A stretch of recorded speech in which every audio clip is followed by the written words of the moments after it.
When it comes to stop motion films, when it comes to Netflix originals, and when it comes to family movies, Wendell and Wild is in my top three. The only one that could even compete even a little bit is probably Kubo. But that's a conversation for another time. Wendell and Wild is one of the best 9 out of 10 movies of 2022 and since the best family movie that has came out since 2022. I haven't put anything that's came out in 2023, 2024, 2025 or 2026 above it yet. And it's extremely underrated. However, I'm not surprised. My favorite aspect of this film was Kat. Kat was a punk. And this movie did a lot of representation of punk that came from darker skinned artists. The original, quite possibly, proto punk or whatever. So the movie's soundtrack was a complete banger. 10 out of 10, featuring my personal favorites. They had X-Ray Specs, Death, Big Joni. They had a bunch of kind of obscure-ish artists that not a lot of the mainstream appreciates or even knows about, and they even had like little punk Easter eggs too. When Kat had went back home, they had Pure Hell posters. So that was really cool. That was definitely really cool to see the kind of trailblazers of the punk movements and bands that are more obscure that are not too known about, like Death and Pure Hell, to be kind of given that spotlight. Now, my second favorite aspect of the movie, well, other than the story, there's a lot of aspects to appreciate in Wendell and Wild, but it's a very aesthetically pleasing movie. Like, it's very visually interesting, and that just goes with all stop motion, in my opinion. Stop motion is a very laborious form of art, so it's always interesting to see how it comes together and appreciate the sheer amount of time. This movie started production back in 2015 and it was just released in 2022. Even visuals aside, I really like the way the movie flowed. The only criticism that I would have, even a little bit, is I wish Kat was more flesh, like that we got to spend a little bit more time with Kat. See how she was really thinking. Like get some internal monologues or something, because it was a little bit whiplash. It was like, oh, we're doing this, we're doing this, we're doing this, and we knew Kat as a character, but I wish she was more the forefront aspect of it, kind of, because what we kind of know about Kat is that she's traumatized, and after that, she was just traumatized. We only inferred her interests by the way that she dressed and the music that she played, which was cool. But that's the only kind of criticism I had with the story. Other than that, I was engaged. I was hooked the whole time. I was never looking at the clock. I was never quote unquote bored or anything with this movie. This movie did feature uh, Key and Peele, so it was funny. It was definitely really funny. There was some scenes that made me laugh out loud, like when they was confronting the head of the school. And if you've never seen the movie, I have a movie recap on the channel. This is just my review without getting into the recap aspect of the movie. But when they was confronting the principal of the school that they had accidentally, no, they didn't accidentally raise, but they were testing out the cream, and they raised Father Best's, the principal of the school, and they was like, now what's to stop us from putting the old janky ass back in the ground. That was one of my favorite parts of the movie, and it was very funny. But going into the whole Clax Corp storyline, we picked up on that. Clax Corp, KKK, yeah, we picked up on that. And the way that Siobhan broke out of her of the shelterness that she was living in, because a lot of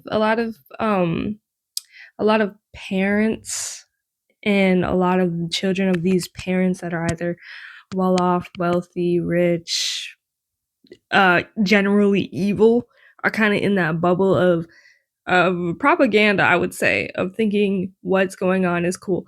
And in the way that this movie peeled back the layer on private prisons, and the way that it was a fun movie, but it also went into how like evil that industry is. Like, they played it up, but that's pretty much what it is.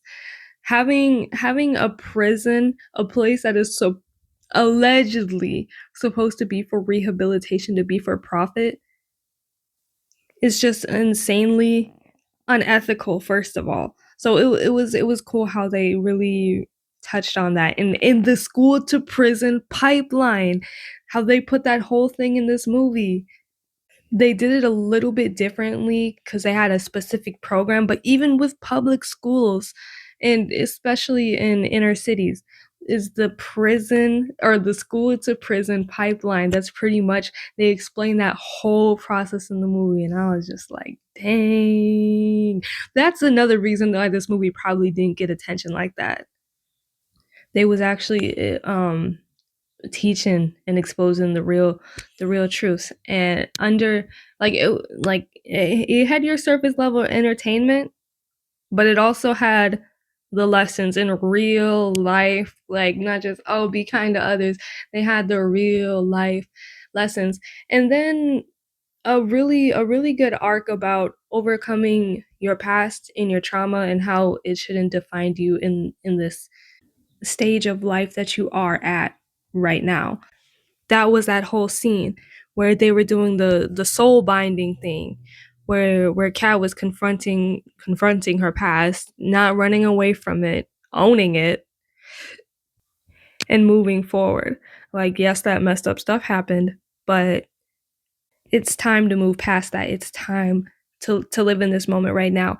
And it was insightful. I feel like this could be a very insightful movie to even adults, because in the movie, Kat was like 13 handling that, and some full grown adults in their 50s haven't done the work. It's not, and don't get me wrong, it's not a linear process like how it was kind of in the movie. Like, there's not always this big dramatic, like, oh, I'm owning my past now, like it was in the movie. But it's still a process and a journey. And I don't think it was that for Kat either, because she had to lose, spoiler alert after spoiler alert.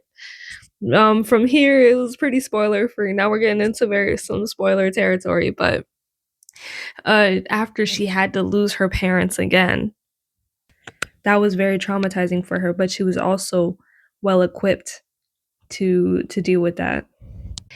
And when it comes to the movies like this, I'm always looking for the tropes and the very common Hollywood things. And I would say this movie did pretty good. It had the girl that was the main character. They had the daddy in the movie for, I mean, they had both of the parents in the movie really equally. So it wasn't this, oh, let's kill off the daddy, let's make him look real weak.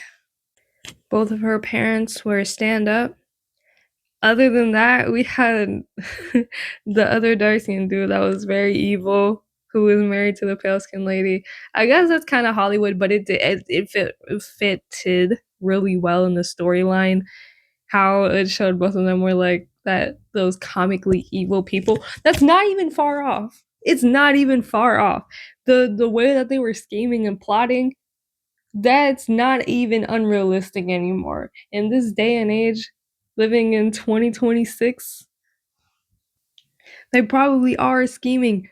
I don't put anything past the elites, the people in power, the greedy, the billionaires.